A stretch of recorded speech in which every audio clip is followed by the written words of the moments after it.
Hey, how bad is the wind, Kelly? I mean, it's a beautiful breeze here, but I don't have anything that I can block this dead cat with. Ooh, look. We got people fighting over first. Oh, okay, that's good. Thank you, Kelly. Just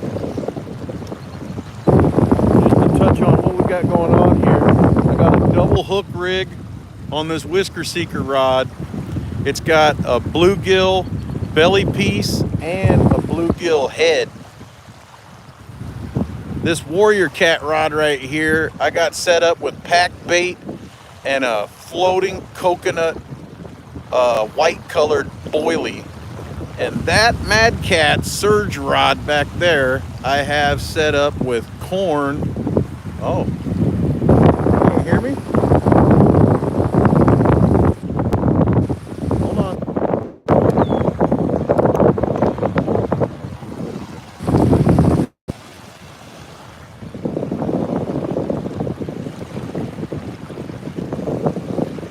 All right, I tried it again. What does it sound like now, guys? You got any? Are you hearing me talk at all?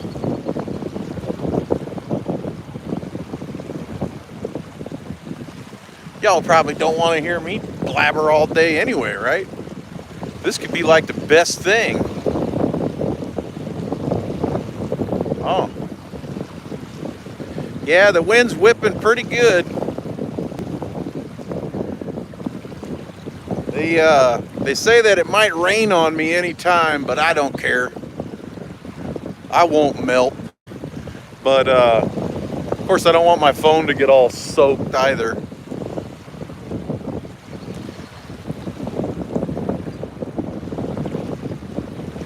You want me to turn the mic? It's actually kind of, yeah, it probably is a little bit to the side.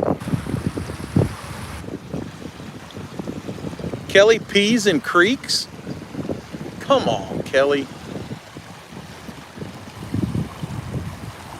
There, I turned the mic. Let's see if that helps a little bit.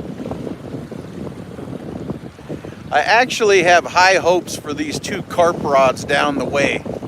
But that's just because I made some dough ball for my pack bait. And I gotta tell you, that's the first time I've made dough ball in probably a year. And it was amazing. This is amazing dough ball. So I'm really hoping that the fish think that it's amazing too and come over to vacuum it all up. But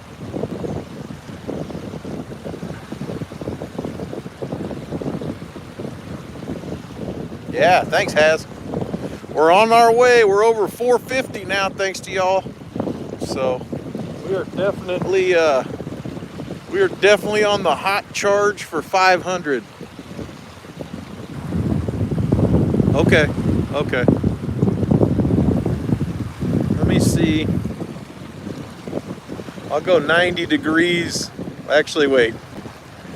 My math is broken. I'll go 180 degrees the other way. Let's see if that helps at all. Actually, I give it just a little bit more angle. There we go. Let's see what that does. Man, I was really hoping that last rod might be a little bit more visible back there. The green kind of makes it go away though, huh? Whoa, you see that? You see the whisker seeker? Looked like it got hit. Come on, fish. Never caught nothing on live before. Come on, man.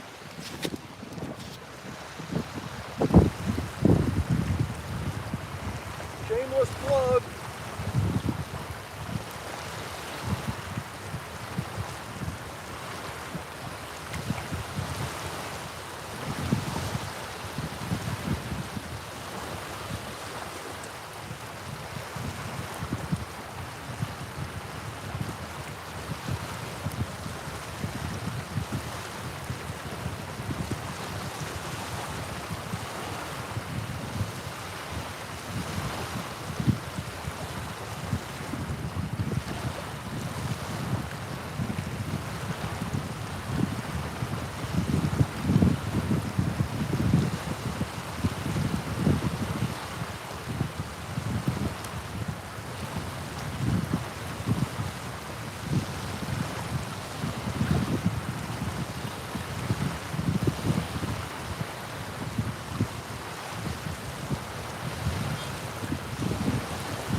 I'm telling you, there was definitely a hit.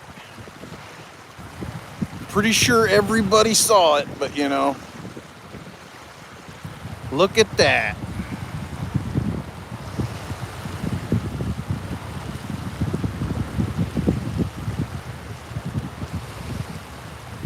What's up, James?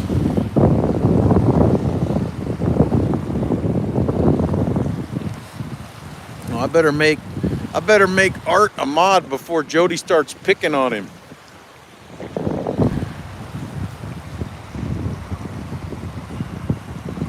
I don't know. I better leave Danny not a mod just in case he gets a little crazy.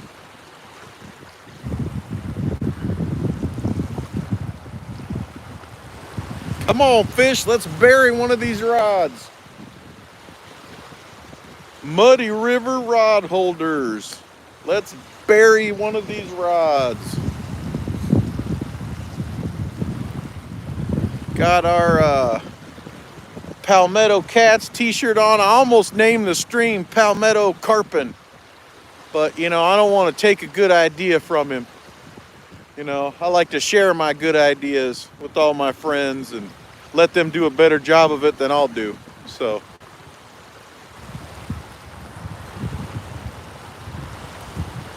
guess I probably should have put worm out there on a rod. You know, when you're desperate, you go right back to night crawlers. Saw two gigantic night crawlers inside of my front yard this morning, but I didn't grab at them because I'm telling you, these night crawlers in my front yard are like 18 to 24 inches long, and they're mean. They stand up in the bucket like cobras, the king cobra snake. They're ridiculous and pretty creepy. So I'd just stick to buying little ones instead of messing with those gigantors. Oh, we can't not have Lizabella be a mod. I mean, dear Lord, who else is going to keep James in order here, you know? Got to watch that guy.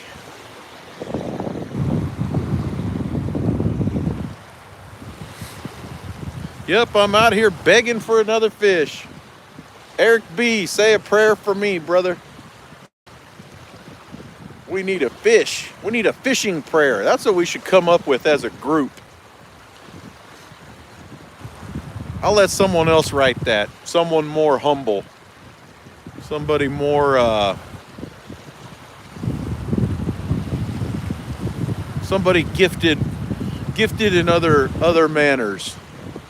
Gifted in ways that doesn't include my sarcastic nature, shall we say.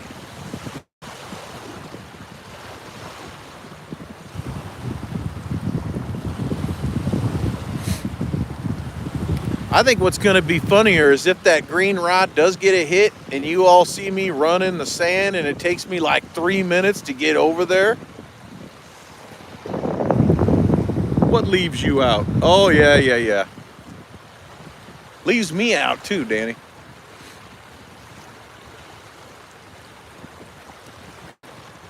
Yeah, it's going pretty good right now, Stan. I gotta tell you though, it feels great because yesterday it was 95, not real windy, you know, nice and steamy hot. And then today it is in the mid 60s and breezy. So I call that fishing weather. Thank you, Eric. Thank you. Yeah, I was sitting in my chair last night. I don't think a lot of people know that I do sit and I pray quite a bit, actually. And not selfishly, you know, for the fish. Oh, Kevin, do we have a best thumbnail award? Woo, I think you might have hit on something there, Bexy. But yeah, you know, I just sit there and I think it's important everybody to have some kind of relationship with God. And I usually just keep to myself. So last night I was going through and try to keep like a little prayer list in my head. And by golly, I actually remembered a few people. So just sent some text messages out, say hi to everybody and see how everybody's doing. A few people I was already talking with, so that's fine. But come on, fish. You know, one thing that I do love is when J-Dog or Chris imitating J-Dog does that fishy fishy, but I won't do it. Because if I hear my voice crack like that, then it probably would be 10 times worse over the microphone.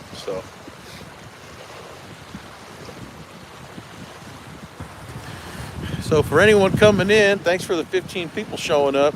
We got a green surge rod, Mad Cats, down there. And I put it down there because I thought it would show up better. I guess I probably should have flipped it with this black one.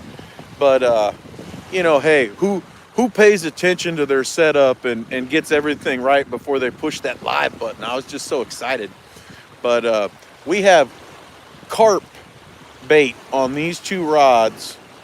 And then right here on this whisker seeker, we have a double hook rig with a bluegill head and a bluegill body piece. Maybe that's what I'll do. Maybe next time, maybe when I reel that up and check it, then maybe I'll think about putting some Nightcrawler on there. Here's all my gear that I was trying to keep out of the shot. Yeah, good work out of me.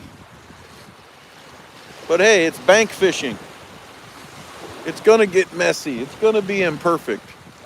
To be quite honest, I expect to get a visit from the DNR too. So,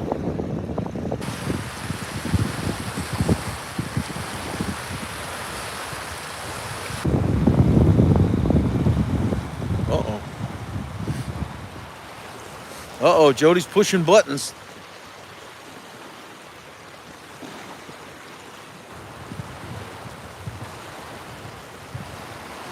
So yeah, we're hoping that some very large, desperate carp comes for some bait and shows me what these rods can do. I mean, I know what this rod can do here. I know what this rod can do. But that rod right there and that rod right there, that's what we need to do. Now, technically, Jody is part of the no script team, so we're not gonna, attack her for that ride, nor will we remove the wrench. Let's face it, Jody just likes to hammer people sometime. But if she says it was an accident, it was an accident, y'all. So our collective apologies to Mountain Bushwhacker Outdoors. Apologize if I got your name wrong. Bushwhacker Mountain Company. That's what we're saying. There we go. That's a serious name too. I mean, that sounds like someone who takes their business seriously. So I like that. I'm gonna start naming mine Skunked Again TV. We don't catch a fish on a live pretty soon. I was fishing yesterday. I actually caught a drum, but of course I wasn't live because I was watching Telly catch her PB. So I still like what I chose. I chose correctly.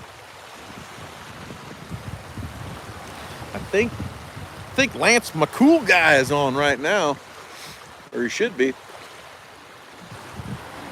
Earlier I saw Hilljack was on while I was working, so I chatted with him for a little bit.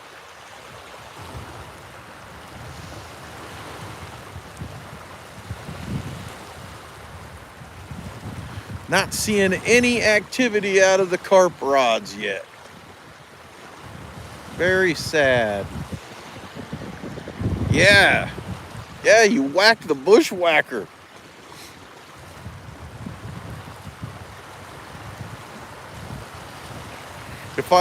If I lose a sub over that, Jody, I'm gonna have to ask you for 20 bucks so I can get involved in that banana network thing. No, I'm just kidding. I can't eat bananas. Too many carbs. Too many carbs. That's right, Bug Man. Hey, how you doing, Walter Pope? First time. Welcome, welcome, welcome. We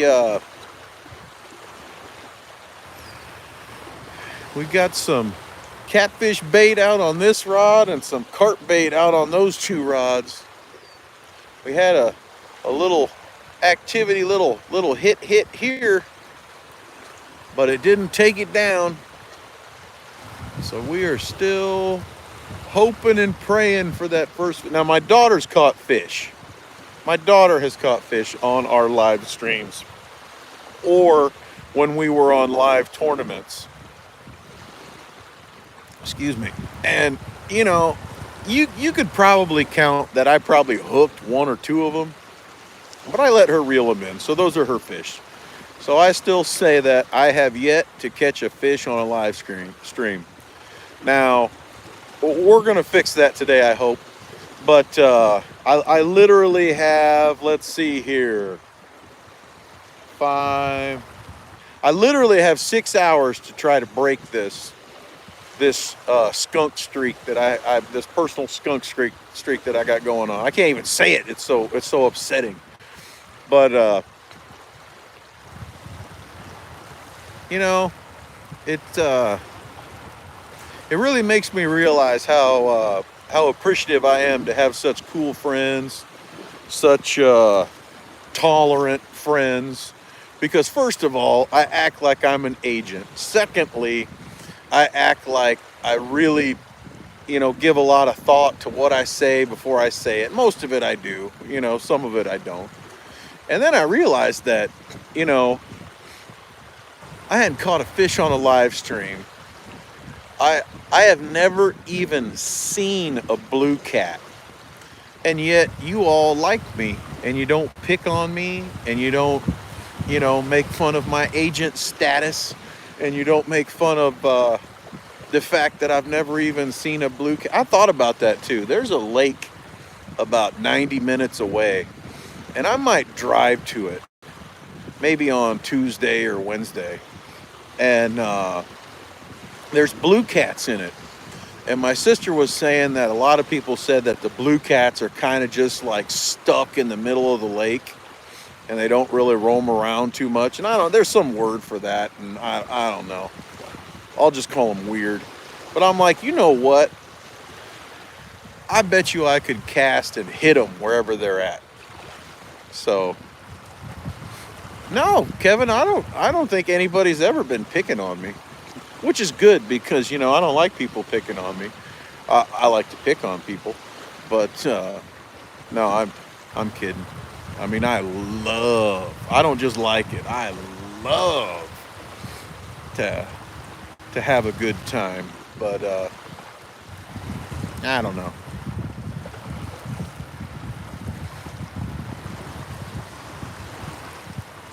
Who gave you that title? What makes you that? Well, actually, I think that was a self-appointed designation. And should anybody have any issue with that, I will happily talk with them on a live, on a phone. No text messages because, text messages get misunderstood. But, yeah, we're just out here having fun. If you want to join the fun, join the fun.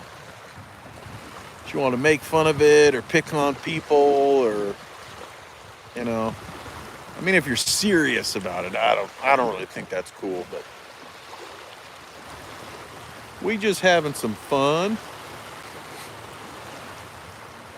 Holy cow, we got more than 30 people. We better start checking baits and moving stuff around. We better do something for 30 people. Oh, it's down to 28. Never mind. I'll sit back down. I'm kidding. I'll get up. I'll do something.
Well, did I miss any hits? Oops. Oops. We pushed some buttons wrong. There we go. Hey, Josh. I was just going to start talking about you.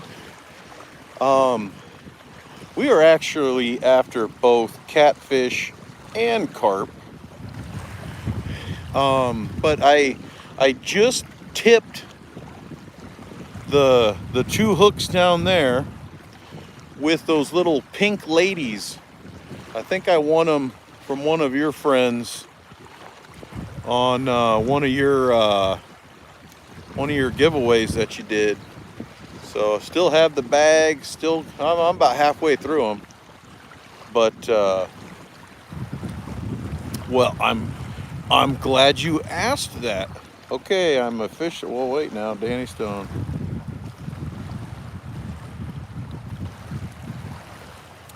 You know, Danny, I mean, let's just throw it out. Let's talk about it. It just wouldn't be you if you weren't, thinking about things and planning things and maybe overthinking them, maybe getting a little bit charged up, before everything all lays itself out. Now, that being said, if you can't fish until next weekend, that is pretty disappointing. And all I can say is that I promise to continue to try to fish, whether you can get to go fishing or not. And I will try to go live as much as possible for you, brother. So, oh, it's like a tournament thing or something? That's no good. So, Stan asked what I'm using to try to catch the carp. Well, I will say that I got a little excited and I didn't exactly, oh man. Yeah, you might as well just figure that one out, Dan. We got to get you into that. But for the carp, I got a little confused. I got a little bit of this, a little bit of that. So it's kind of like a little combination thing there. That's right, Mike Irvin. I'm here for everybody. That's what an agent does. You got to take care of you peeps. But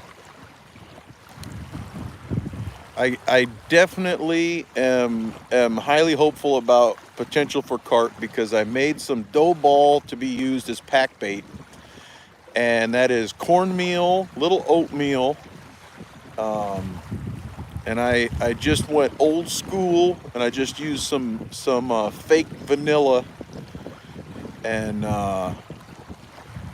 got that together. So smells fantastic. It's nice stickiness, but yet I'm sure it's breaking up nice out there in the water. One of them, I have a little Carolina rig going to a nice little trocar. I don't know if it's a 2/0 or a 3/0 hook, but it's wicked sharp. And I put a couple of those little pink ladies on there, and they make a nice little cloud. And when you feel them, they almost feel like they're like a candy or something. There's like sugar coating on them or something. And then on the other rod, the black rod down there, I have a coconut flavored white pop-up boilie on a hair rig. So no, I don't think the carp are spawning here yet, Josh. It's been pretty cold, and then this week, what was it? I want to say it was Monday through Thursday. It was in the 89 to 95 range every day, and at night it was like 60, 65. So our first true hot week.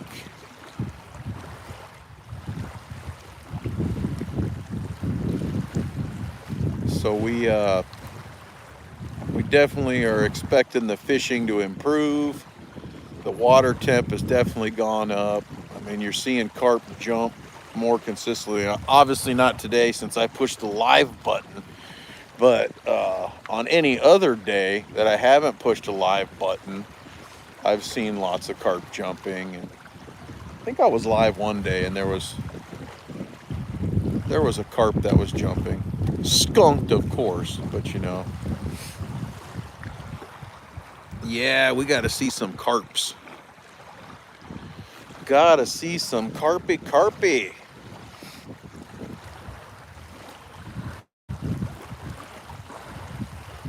Kind of liking these rod holders. I have never in my life fished with rods sticking up like that, but for maybe more than a day.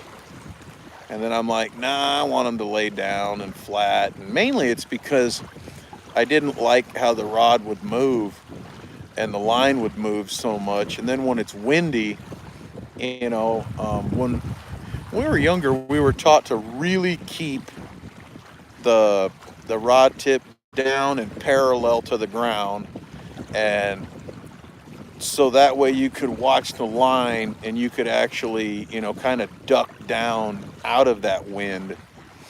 And you know, anymore, I guess the pursuit of catfish, you're not really trying to be that still or that, you know,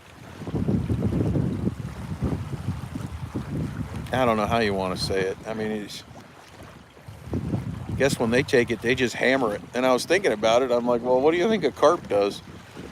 They suck on the thing for a while, and then if they swim away, they're gone.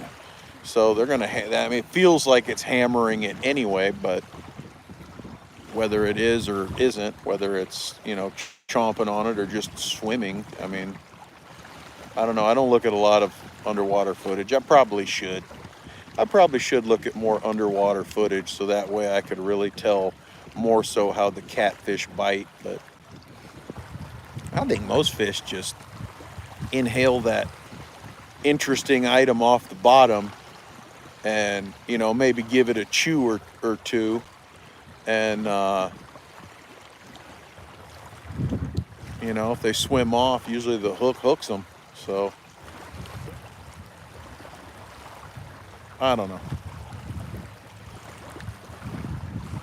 I think that's just me probably needing to watch more of Magic Man's underwater footage.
The skunk is over.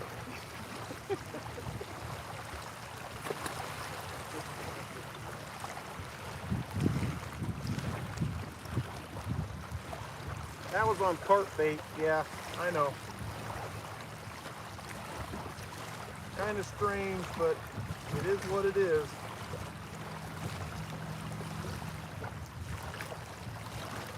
That's why I told everybody all this time that I usually caught catfish as a byproduct of trying to catch carp. And the opposite's also true.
Did you guys see me throw my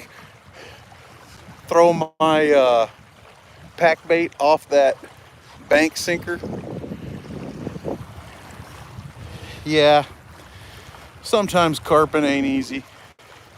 Like I said earlier, I got a little mixed up, using a little different this and that together, just trying to make it all work and fish as much as possible. Really is the whole goal for me, is to put in as many hours as I can.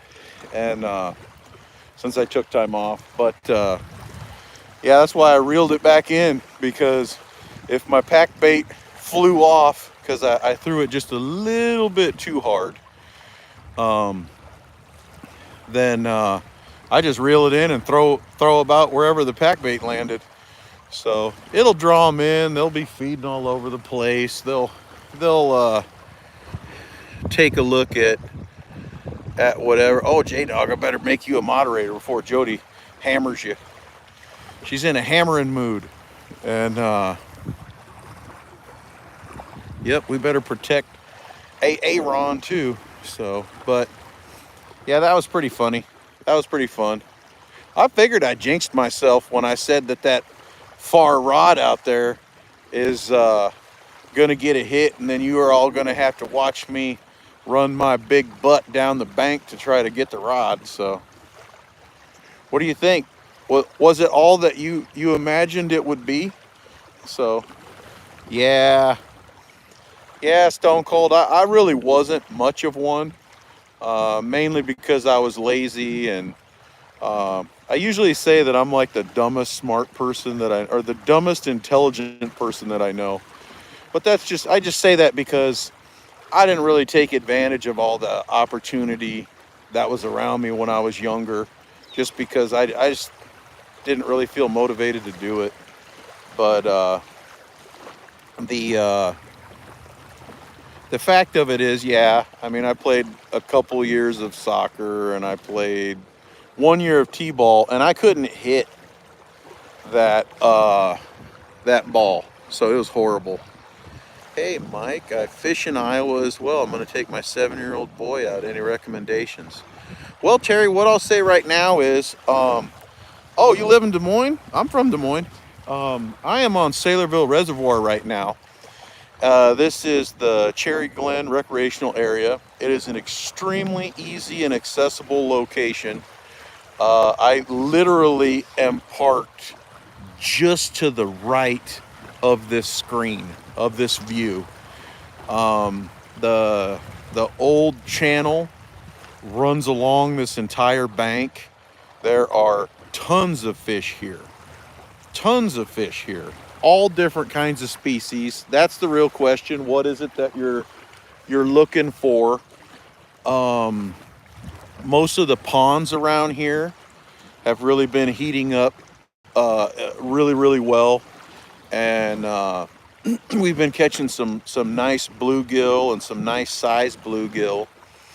A buddy of mine fishes up this bank way over there, way over there, and it's usually a tremendous multi-species location. You can catch drum, bluegill, bass, carp, catfish.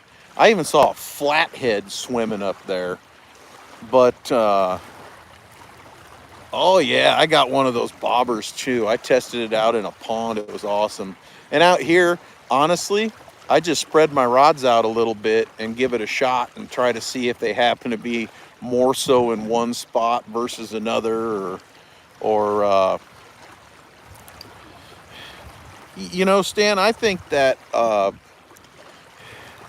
we were taught when we were younger that we should fish on the wind-blown shore, because whatever is out there is getting blown towards that direction, and the fish will follow that because the little bait fish follow it, and then the other fish follow the bait fish. Um, Carp, I think it's best to consider them as a constant feeding fish. They do move a lot, but to me they are just like a vacuum on the bottom, and they just continually vacuum up and sift through whatever they find attractive on the bottom of the waterway. They love running water.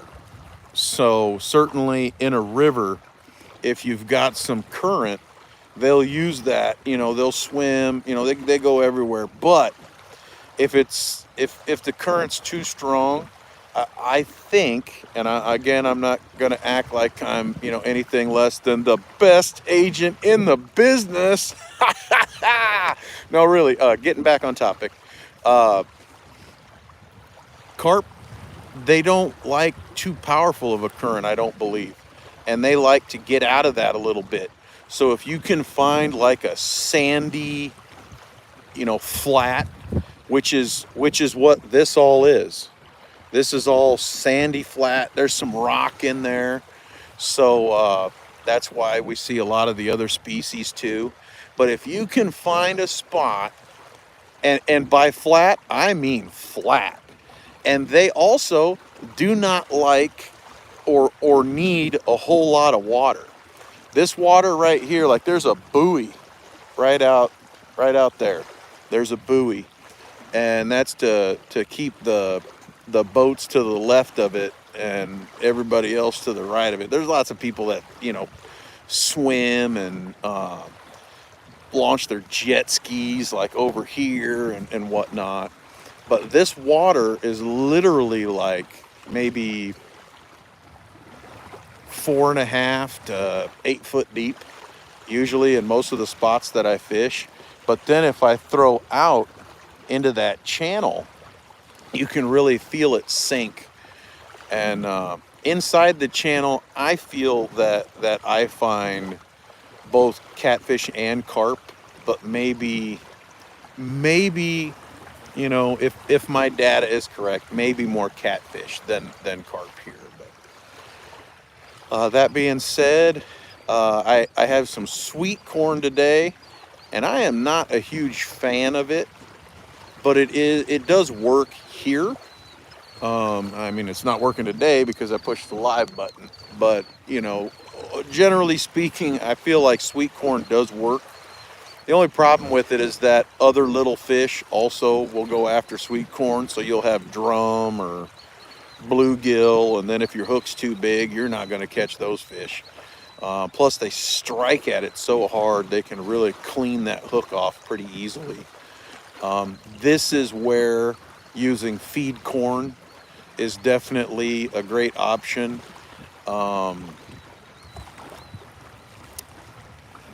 I started using a lot of the European style baits, which are hair rigs, and that keeps the bait just a little bit behind where the actual hook is.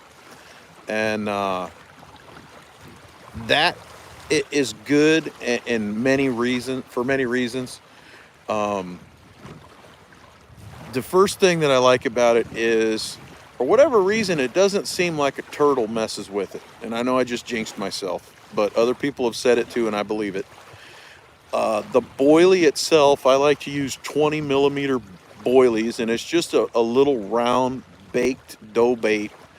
Actually, it's pretty much the exact same thing as the dough ball.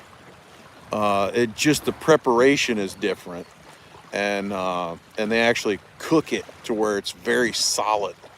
Where I didn't cook the dough ball long enough to make it really solid like that. But I like the bigger boilies because then it takes that big of a fish's mouth to actually inhale it. So trust me, if there were 40 millimeter boilies for sale, I'd probably buy them, because then I would know that I'd be targeting only the biggest of carp, the donkey carp bait. So, but yeah, 20s are the things that are pretty standard out there. Good question, Art.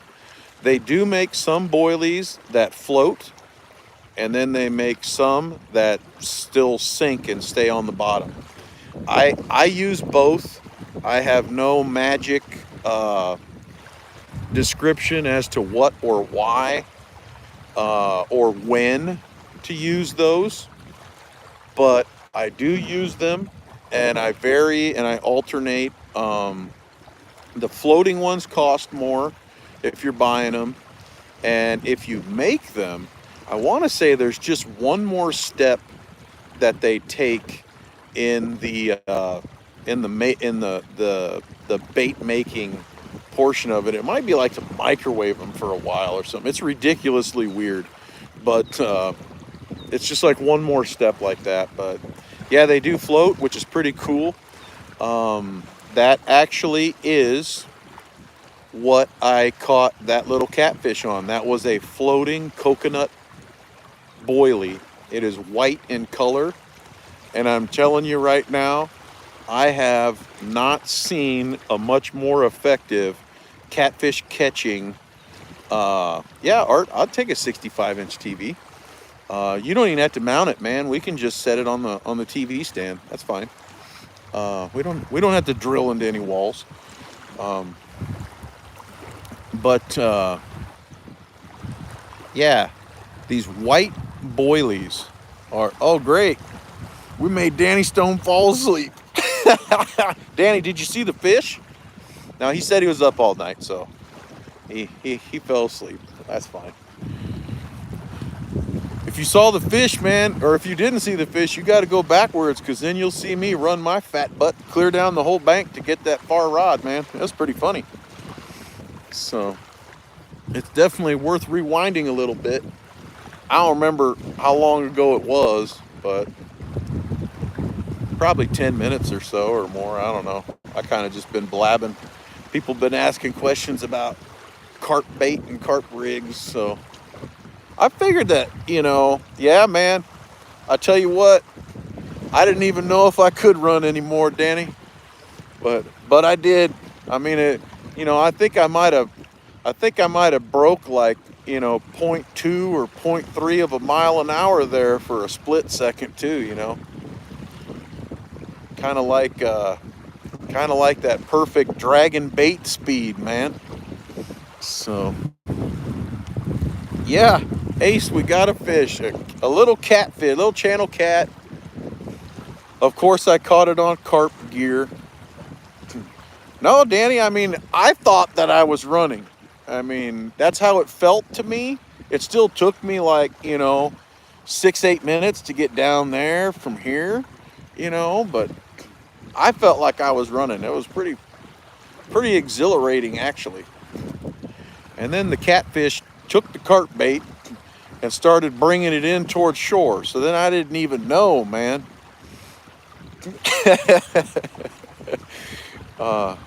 So yeah, I didn't even know that he was really on there. And then finally he went back the other way, and I'm like, yeah, you're on there. My dad would have ate it.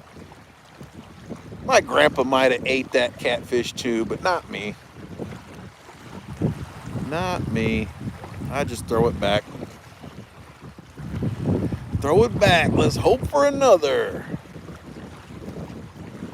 Yeah, Danny, it's awesome, man. Now, if you consider all the gear that I've purchased over the last like year and a half or two to try to show everybody that I can catch a catfish on a live stream, I mean, that's probably like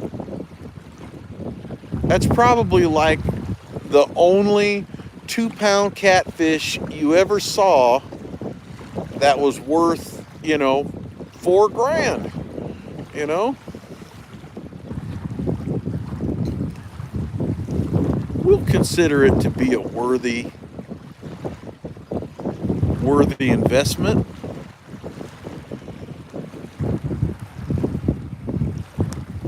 Yeah, and since we're talking about equipment, no, really, Danny, we're not. I actually did run down the bank, and I actually did catch a 2-pound channel cat. So I wouldn't make you go backwards for no reason, especially since you just woke up. I wouldn't pick on you. Okay, that's not true. I would pick on you even if you did just wake up. But really, I caught a fish. It did happen yes, we're still live. Yes, so it did happen on the live stream. Ironic part of it, I did catch it on a carp bait. But you know what? It doesn't matter. It was caught. So,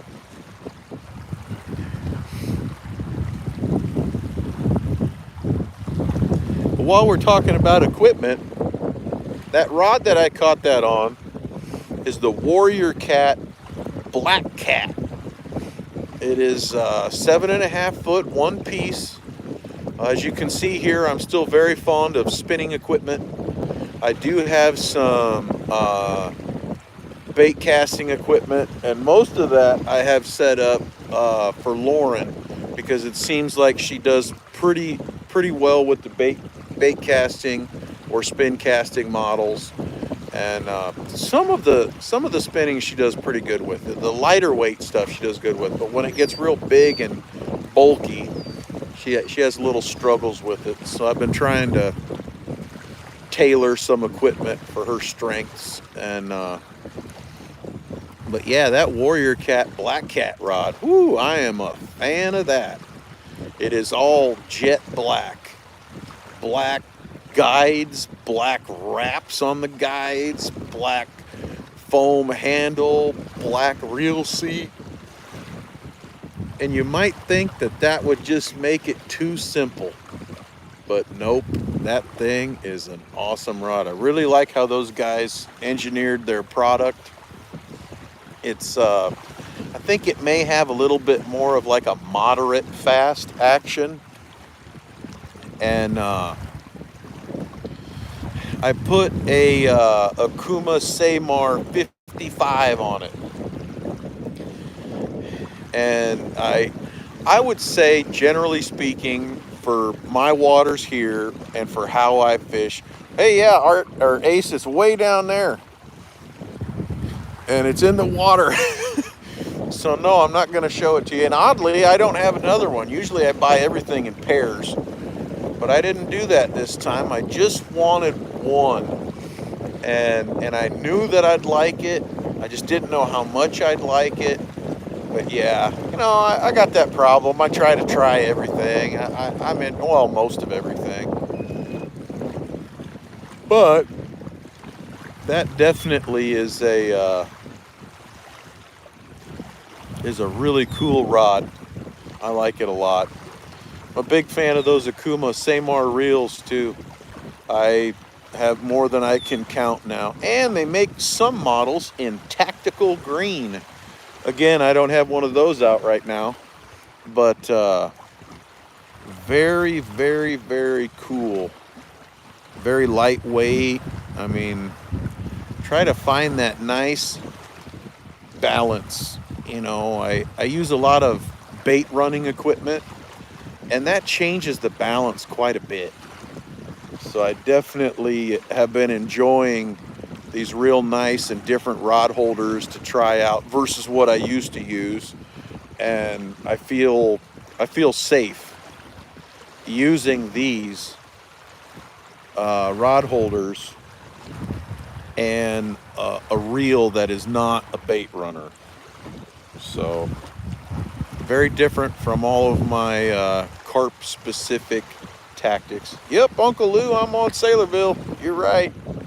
Actually caught a fish too.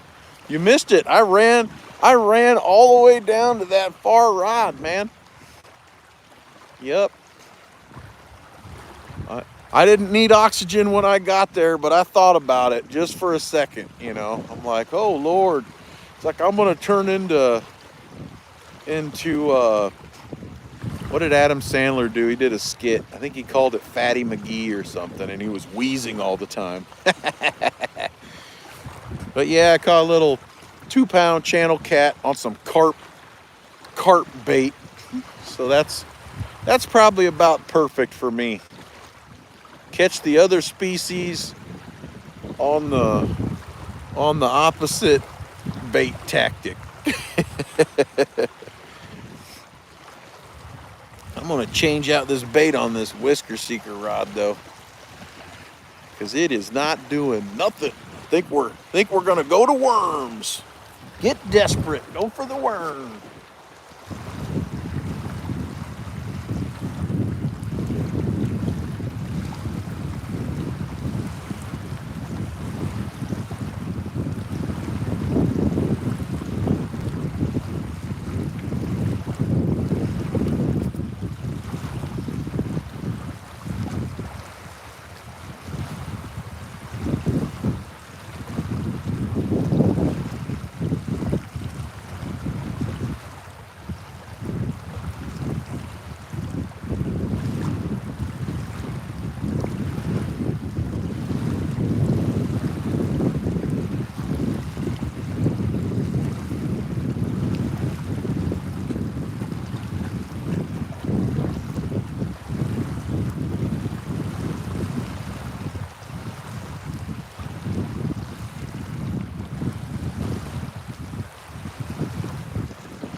I mean, what fish would want, some nice bluegill?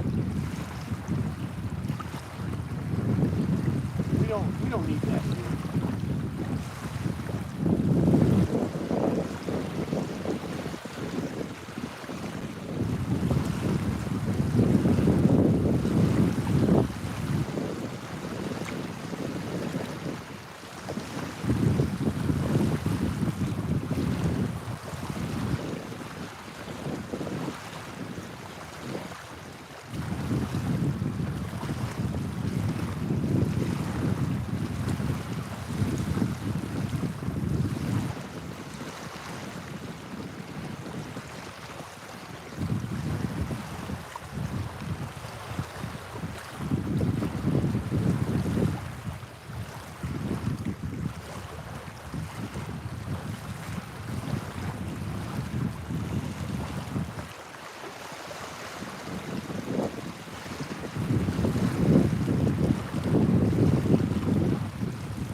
packing up for a camping trip.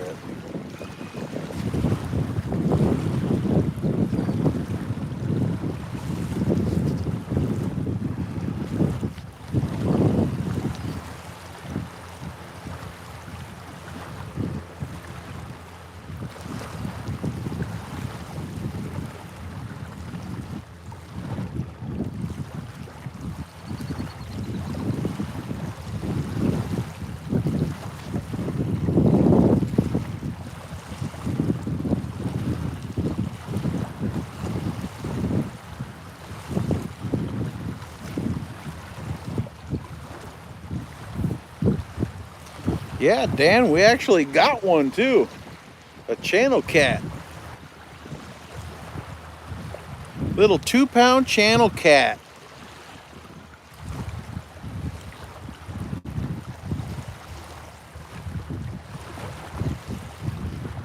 I just put Nightcrawler on this Whisker Seeker rod.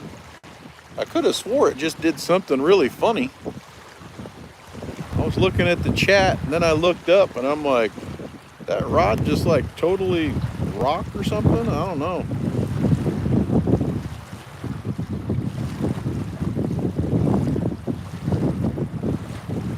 We'll see. It's got circle hooks on it. We'll see. Yeah, the curse is broken.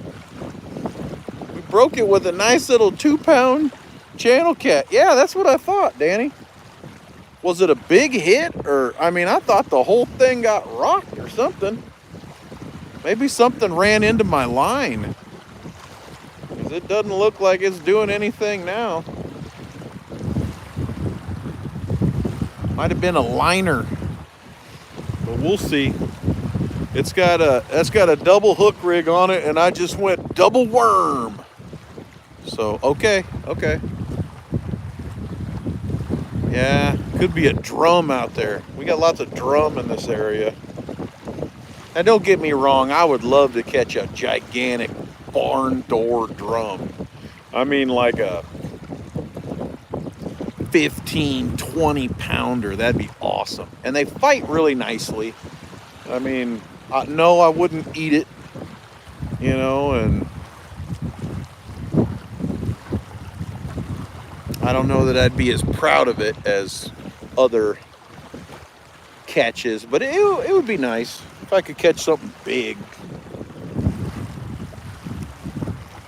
I'm trying the stick and stay and hope it pays method with these other carp rods down here.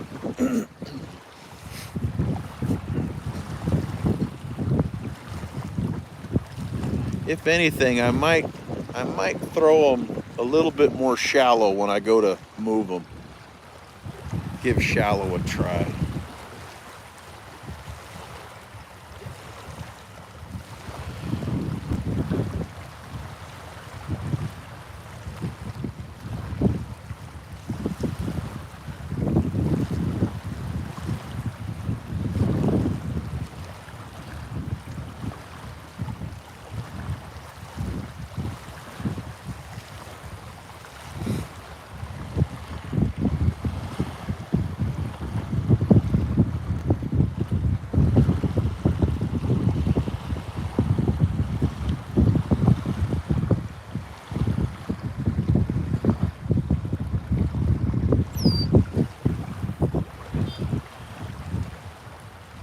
Awesome.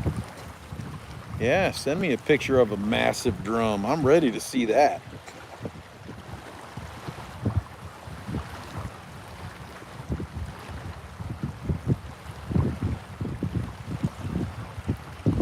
Yeah, that was pretty cool pictures that you posted about getting started working on there too.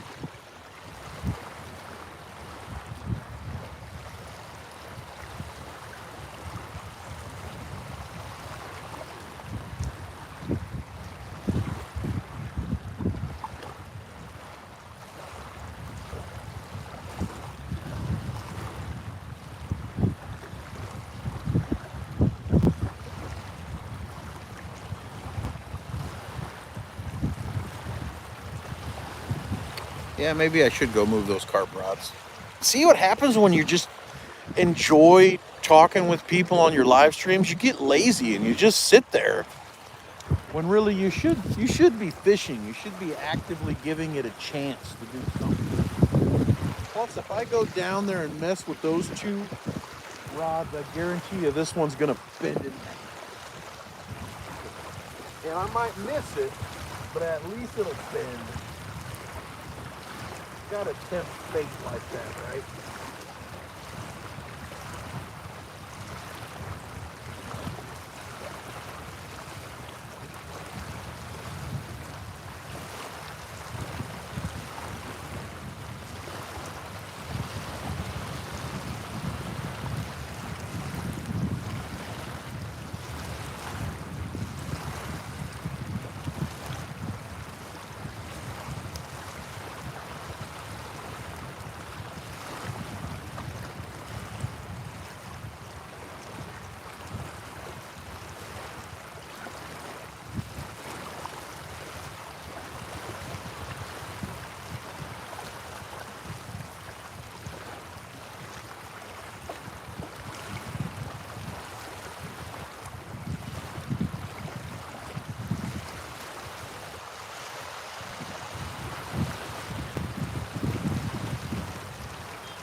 Well, I think I second guessed every single thing that I was doing or thought I was doing before I casted my stuff out, but hey, that's fishing. Might as well, you know. You're changing up the positions of your baits. I decided I was going to change one of those baits, and then I reeled up this double hook rig with the worm, and it doesn't look like anything touched it. So who knows, maybe something bumped into it. So I casted that green one in the middle there, a little bit more shallow, and then I bombed that last one out there. I was gonna cast it, and then something caught my eye, and I'm like, is that like activity out there? So right now I'm sitting down in a chair, so you know, you can't really see it the exact same way. When you stand up, everything looks different. So little game plan changes. We'll see if it does anything.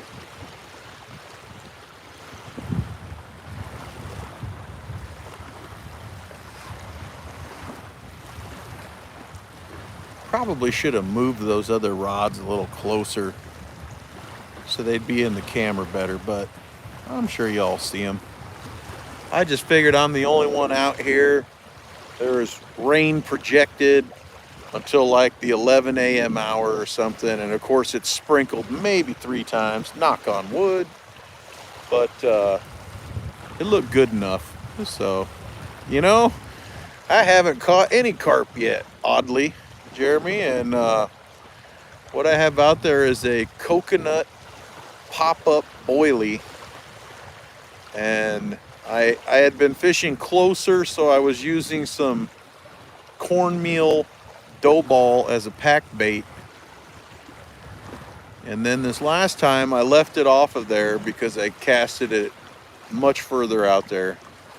So now carp bait is on just the far rod, and then I have night crawler on these 2 rods, this one having a double hook rig, just because there are a lot of species out here, so we could catch anything. We could catch catfish, carp, walleye, drum, wipers, largemouth bass. There's crappie in this lake.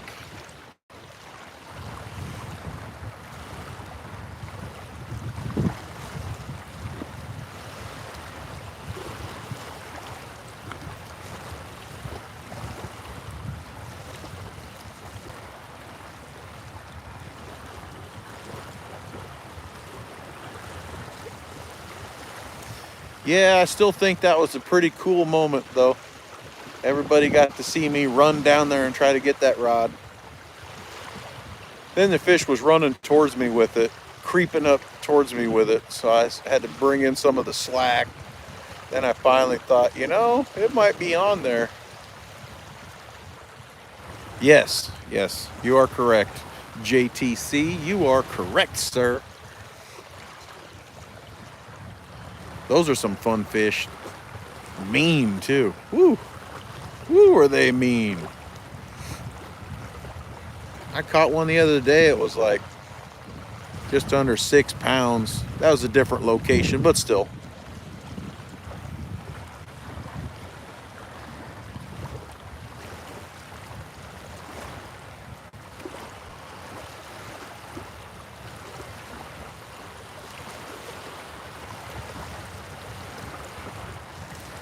So what's everybody got planned for their weekend? Bexy said she's packing for camping. That's cool. Hopefully it's by some water. Yeah, these rod holders, I bought them from Austin Pettigrew. You can locate him on Facebook. These are Muddy River rod holders. And these ones here are the tall boy version. I requested some taller ones, so he quoted them for me. And so I ordered 4 of them, and they are really nice. I asked for taller ones because this right here is a very sandy bank, so I just I personally would feel more comfortable with more of the rod holder in the ground. And that being said, I hadn't had the other normal length fail me by any means. So, but yeah, they're pretty nice. Yeah, Bexy gonna do some trout fishing. Now we're talking.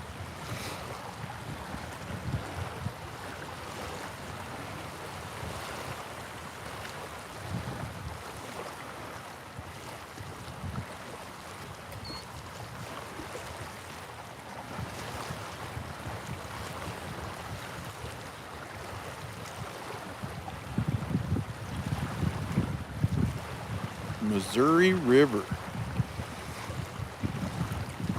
Everybody that I've ever talked to who has fished or does fish the Missouri River always says that there's no way to know what giants are inside of it.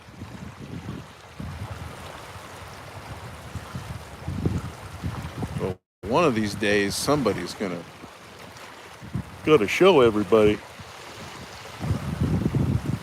I hope I'm around to see that.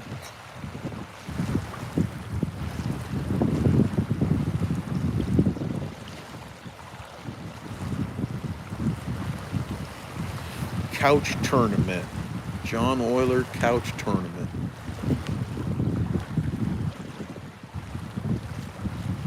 I think that's probably one of the most ingenious ideas and just hilarious tournament concepts, that you have to take a couch down to your fishing spot and fish from the couch.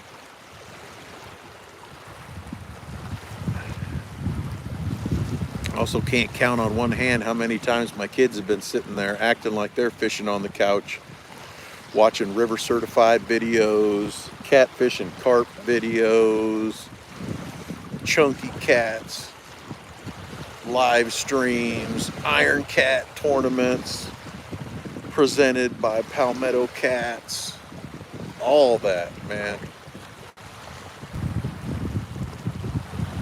I think I'm going to try to take them fishing tonight after Kristen gets off work. Trish said that she wanted to go fish this other lake. It's actually like only 10-15 minutes from my house, and maybe just ever so slightly further from hers, but I just am never usually super successful there, so I always kind of hesitate.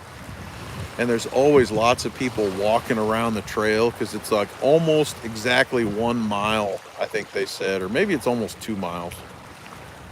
Maybe it's 2. It's almost like 2 miles or 3 miles around this walk path around the lake. So people really love that. And I'll be honest, when I go fishing, I don't really want to be around other people. Unless they're family or friends that have come to fish with me or fish near me or whatever. But I am almost ready to go get my sweatshirt out of the truck. I am starting to feel a little chill. Now, yesterday it was 95 degrees. And if I could have hidden inside of a freezer, I probably would have done it. But today it's in the I think it's still in the low 60s or mid 60s. Nope, it says it is 70 degrees right now. Well, I can't believe it. 70 degrees and I'm thinking about putting on a sweatshirt. That is some interesting weather, and definitely some a stark contrast to what we had yesterday. Whew, good Lord.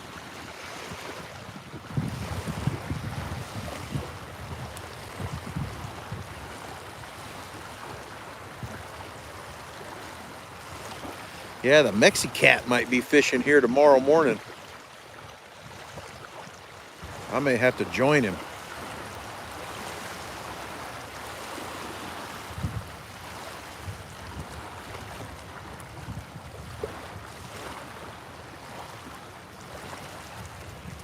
I don't know if he was going to get his brother or his sister or his mom or all of them to come fish.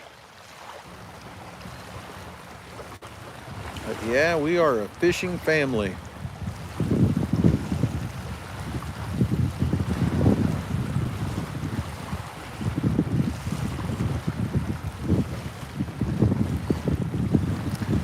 Man, this is pretty bummer. This is a bummer.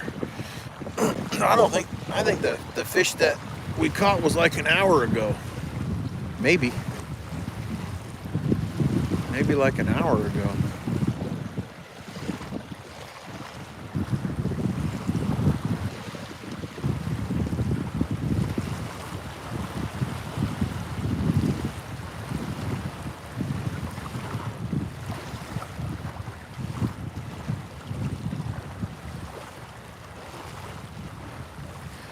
Usually when I'm fishing, if I'm not live on my phone like I am right now, I sit there and I mess with my phone, whether I'm playing some addictive game or whether I'm looking at Amazon or eBay or just looking at all these other fishing websites for equipment or whatever. So it is kind of nice to go live because that means that I can't, sit there online and order like 3 more reels that I probably don't need, but I just want them.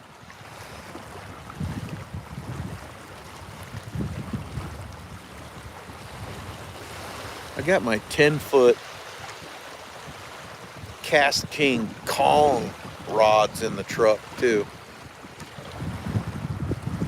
Can cast out a little bit further with those longer rods.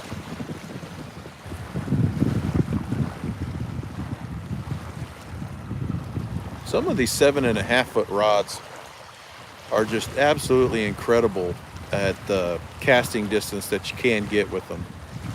I've said it time and time again, but the Muddy River catfishing blue cat rod is one of those rods. I am just really impressed with the distance. Uncle Lou's rods from the bank, the spinning models are medium heavies. And I'm telling you, I can chuck it with those rods. I put different reels on there from time to time just to see if I felt that made any difference. No, I think casting's probably got most to do with the rod, but spinning gear, the angle's all pretty similar anyway, no matter what, the reel you have on, sometimes it's slightly different. I don't think it makes a huge difference, but that rod, man.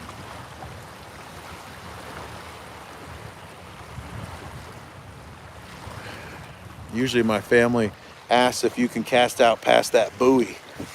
And if you want to with those rods, you don't have any problem. Of course, I don't know how far the buoy is out there, so, little this, little that, maybe it is, maybe it isn't, 100 yards, I don't know. I'm sure it's not precise. I usually count my casting distance by how many revolutions I have to turn the handle to retrieve the bait.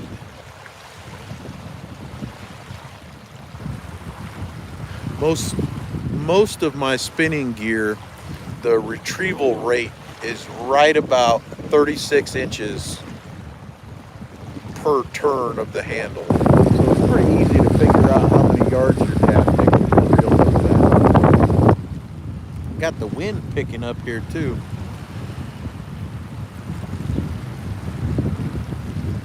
I'd say I'd go hide from the wind, but I'd just put a sweatshirt on.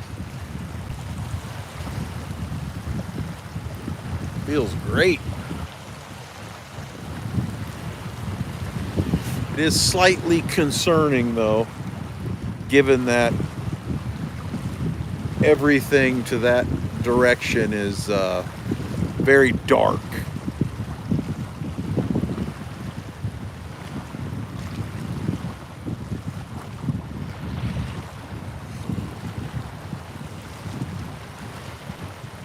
What's that mean, Bug Man? What's CE?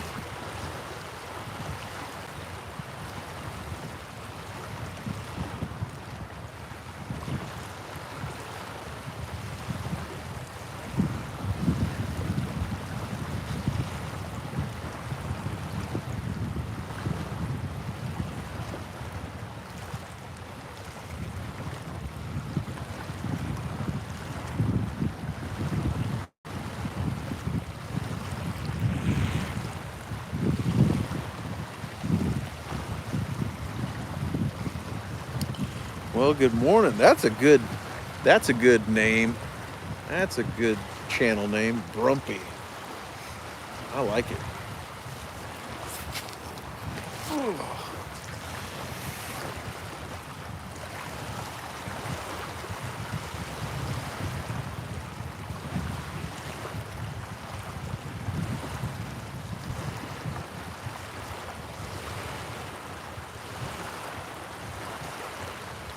Yeah, not much going on here. Got high hopes. Every time I look at this whisker seeker rod right here, I just got high hopes that it might just bend. But it hasn't yet. A few little tippy tappy. Oh, continuing education.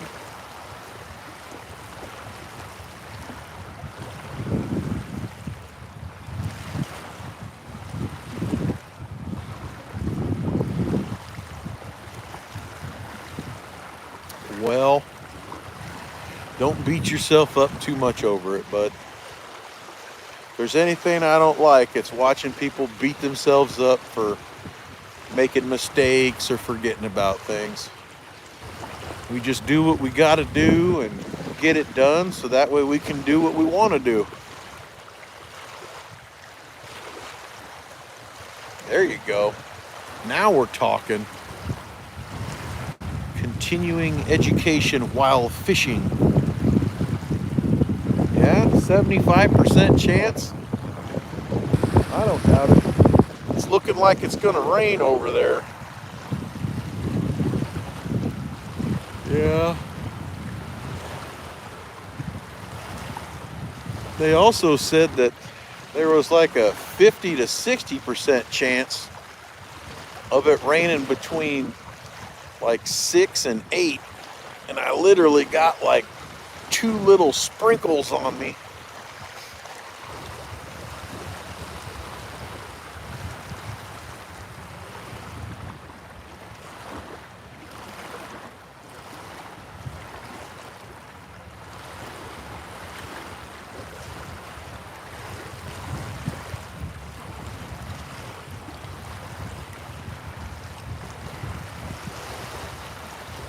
I did catch a fish, Dad. I don't know how long you've been in the live stream, but I was trying to figure out how to text you from my phone to let you know that I was already live, but I didn't figure it out.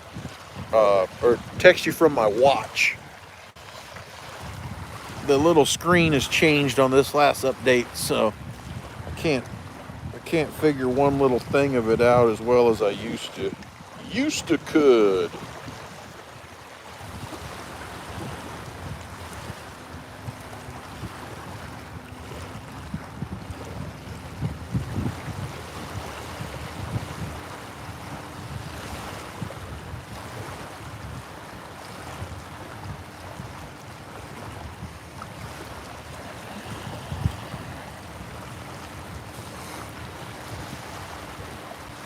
Oh yeah, Brumpy. I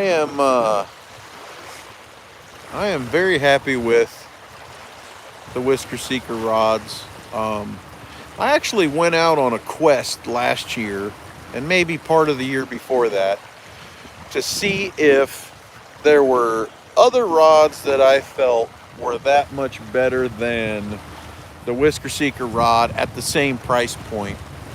And I don't know if at the end of that quest, all the thousands of dollars that I had spent were worth it, but my gosh, it sure was fun. And and I have a bunch of nice equipment now, and I'm very much enjoying all that equipment. Um, there are several rods that I would say are just fantastic. The rod making companies just did a fantastic job with them. Like my Uncle Lou's rods. I like the Mad Cat's rod, although I only own one. I like that Warrior Cat rod down there, although I only own one of those. Um, but I have several of the Whisker Seeker models. I have medium, heavy, and medium, and also heavy action GFX models. The heavy action is a 9.5 foot rod. It's a 2-piece. The other ones are 7.5 foot. Then I have the Catfish and Carp edition that Luke Nichols made with Whisker Seeker. I am very much excited for the future, because I hope that it holds other makes and models of Whisker Seeker rods. But just to speak specifically about the Whisker Seeker itself, the guides are very, very nice on the Whisker Seeker rod. The blank is nice and lightweight, but very sturdy. The medium heavy is probably their standard, maybe the one rod that you can probably call it a workhorse and do just about anything with it. This one is a medium action, which I particularly like that much more, because I don't really feel like I'm going to encounter fish over 20 pounds here. So I don't need anything bulky. But the Whisker Seeker handle is very interesting. It's like a combination between foam and cork. It's kind of a hybrid handle, which is pretty neat. The only thing that I don't like about them is that the reel seat on the spinning model, still the locking nut is on the top. And to me, it just kind of gives the rod just a little bit different of a feel. That being said, hey, that's just one of the things that's changed with fishing rods. That's just one of the newer things, and maybe I'm just stuck in the past, or I like that feel from the past so much that I do not like a locking nut on the top side of a spinning rod. The two other rods down there are the Mad Cat Surge and a Warrior Cat Black Cat. Interestingly enough, both of their reel seats on the spinning models have locking nuts on the bottom. So maybe that's another reason why I'm attracted to them quite a bit. Let's see. Oh, I forgot. I also have the Whisker Seeker Whisker Sticks. The little 36 and 38 inch rods. Those things are fun. I mean, they're like freaky fun. We've used them a few times, and kind of like a dock demon or a dock runner. They're that much smaller, so they have that much different capability, but they are sturdy as can be. They're strong little things. I wouldn't doubt somebody could probably land a 40, 50 pound fish on there with no problem.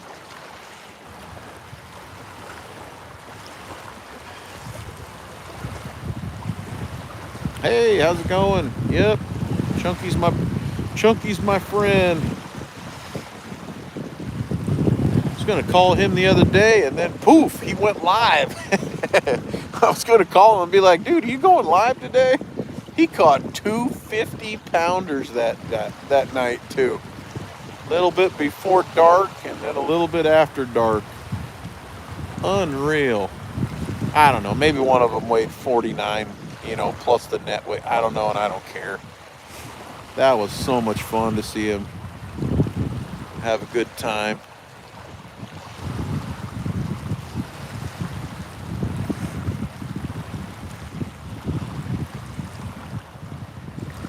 Yeah, if you're looking for a two-piece rod, Whisker Seeker does make a two-piece rod.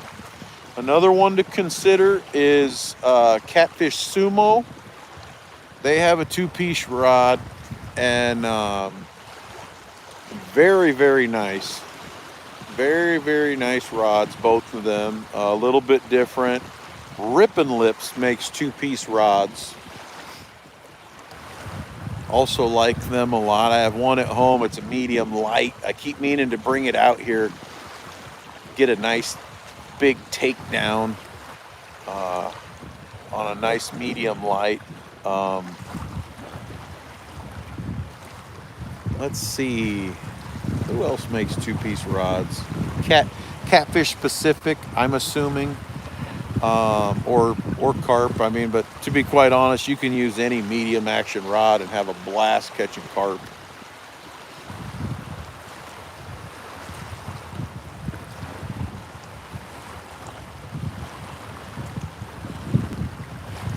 And yeah, I fished with ugly sticks for several years and throughout several decades, maybe I should say.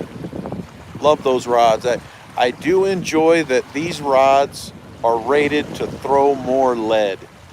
And it's not that I have to. It's not that I have to throw more lead. It's just that I want to, because sometimes I want to get the baits out into this channel that's out here or past it and on the other channel ledge on the far side from this location.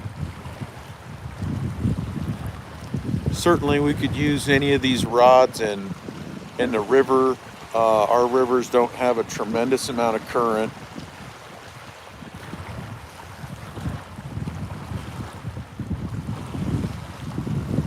Yep, totally agree with that last comment there, the Bugman comment. Oh, well, that's awesome too, Ace. Sorry I missed your comment there. Glad you're putting them to use, brother.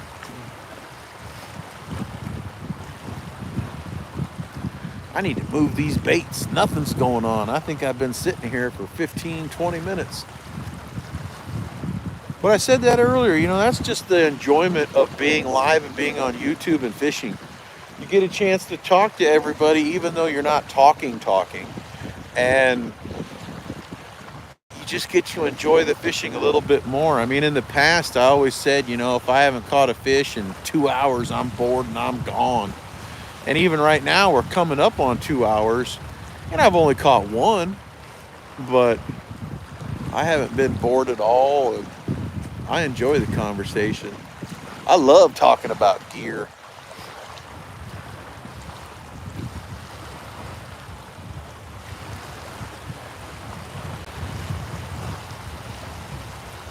But yeah, the two-piece Whisker Seeker options are amazing. I think you have medium heavy options, and then if you went with the longer rod, you would have a heavy action option. I believe that the new medium does come in a two-piece, and that's what this rod is right here, is a Whisker Seeker medium. It's whippy, it's amazing through action. Oh yeah. I think TWC has two-piece options. Any rod that's over probably 8 foot, any 8 foot rod or bigger would probably be a two-piece. I have the Cast King Kong rods. I have those in 7.5, 8, and 10 foot options. Those are all two pieces. They're a little different though. They're like a composite blank. So they're very, very stiff until you get the load and the pressure of the fish on them, and then they'll bend, and they're a fantastic rod as well. Very nice molded handle, foam handle on those too. Very, very interesting handle on those Cast King Kong rods. And I want to say that all of the reel seats might be plastic, but they are some very sturdy and bulky plastic. They are definitely built to handle some mammoth fishing type options. So they're rated to throw a lot of lead too. I think they're rated to throw like 10 or 16 ounces of lead. I knew there was something else that I had in a two-piece option that I wasn't thinking of that I hadn't mentioned. Cast King Kong. Good rods.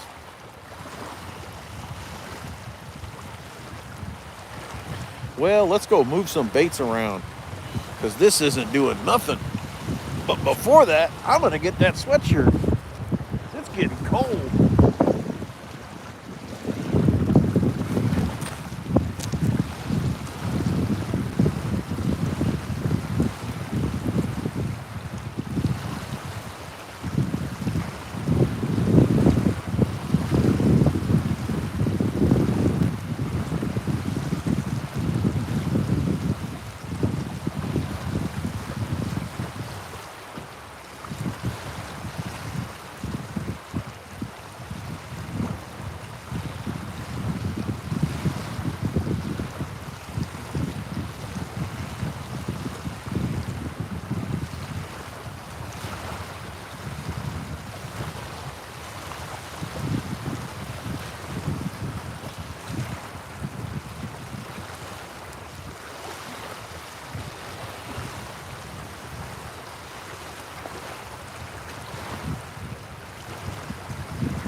Fishing on credit doesn't work so well. No bait there.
show the rig. You wanted to see the hair rig, huh? Stan, I'm just going to make a bunch of them and send them to you. But honestly, just so you can get the idea in your head, truly what a hair rig is it is a snelled hook with an extended tag end. Now on that tag end, there's a little, you just make a little loop, and that way you can use a baiting needle to like stab that little dough bait or corn or feed corn or whatever you're using. I have little fake plasticky baits too, and it all works. But that's how you make the rig. You start by making the little loop on the tag end. The tag end of your standard snelled hook, let's say. So you feed the line through the hook, then you pull that tag out, you know, to a, you know, maybe like a thumb width away from the hook. And then you just snell that onto that hook. That is the whole concept of the hair rig. They have taken that tag end of a snelled hook and extended it so that way they can attach a bait to it. And the concept is that then the fish does not focus on the hook. Most baits are attached to a hook. In this case, it is not. So the carp comes along, starts vacuuming up all of its food, and it's focused on the little ball of bait or the corn that's at the end of the end of the tag, the end of the hair. So it doesn't pay attention to the fact that there's a hook 2 inches away from it or 1.5 inches away from it. It's focusing on trying to taste and feel and get that actual bait. All the while the hook is right there. Now here's another thing too. Just like as we chew our food, they chew theirs, so to speak, or filter, whatever you want to say. So that boilie, that ball, or the corn, they bring it further into their mouth, further into the cavity, whatever you want to say. And that means that the hook is a little bit closer to their mouth, to their actual lips. And if you can get them to take the bait in that far, most of the time that hook will seat itself into the bottom lip of that carp, just because of how they bring the bait into their mouth and how far they bring it into their mouth. So literally 95 times or 90 times out of 100, that carp is always going to be hooked with that hair rig in their bottom lip. You know, just behind their bottom lip, inside their bottom lip. And actually, that's exactly where that hook was on that channel cat, because it did the same thing. Brought that bait in, bang, the hook got it. Usually the awesome part too about the carp fishing with a hair rig is that the design of the rig, the design of the hook is also like your catfish circle hooks where you just reel down. You just reel, that's all I did over there. I just reeled and that hook seated itself, bang, catfish on the bank. So I do like to use the carp specific Gamakatsu hooks. And I like to use a size 2 because it's the biggest size carp hook that they make. I do sometimes use them with a curved shank, although it really depends how big a fish I think I can get in the waters that I'm fishing. So I plan on making you some hair rigs with those big hooks because I'm willing to bet that the James has some large fish in it. I mean, I've heard of a guy who once caught a 222, now this is an estimate, an estimated 222 pound sturgeon. I mean, it's a story, you know, it's been circulating a few times. So it was a team effort. I heard that he had his son and his adopted son with him, and I heard of him say was, "Thank God my son showed up to put the boots to this thing and finish this fight," because the other two guys were exhausted. You know, the guy and his adopted son were exhausted from the battle.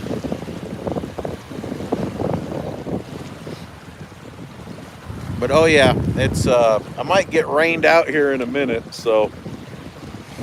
But yeah, definitely it won't take me but 20 minutes to make some hair rigs, and I can include some other fake baits and some of the actual boilies that I use, and throw a baiting needle in there and some little bait stops, so that way we can get you going, Stan.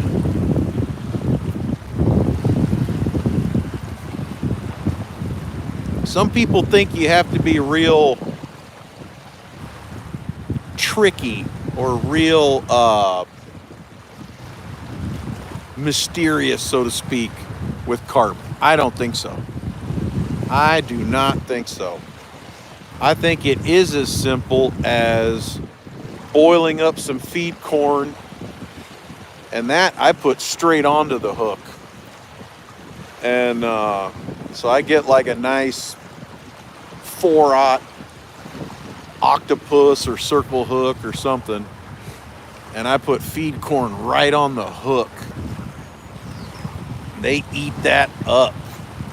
But if I am using a hair rig, I do like a coconut or pineapple boilies, and if they float, fine. If they don't float, fine. I catch it either way. I actually caught my one of my biggest channel cats on pineapple boilie. My dad caught his biggest channel cat right here at this spot, although he was about 70 yards south of me. He caught his biggest channel cat on a coconut boilie. They like them. They like that fruity stuff. They like that. They like those white baits too, just for the fact that they're very visible down there.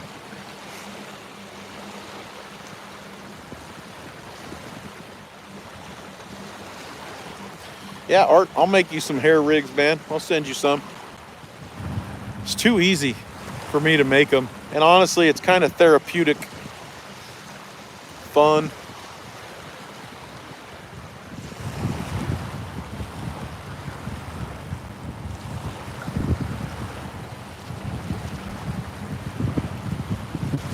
I chucked the pack bait off of my middle rod like a bonehead. If you don't have a method lead, then like a pack bait sinker, you run that risk quite a bit. Of course, that was the one thing I forgot today.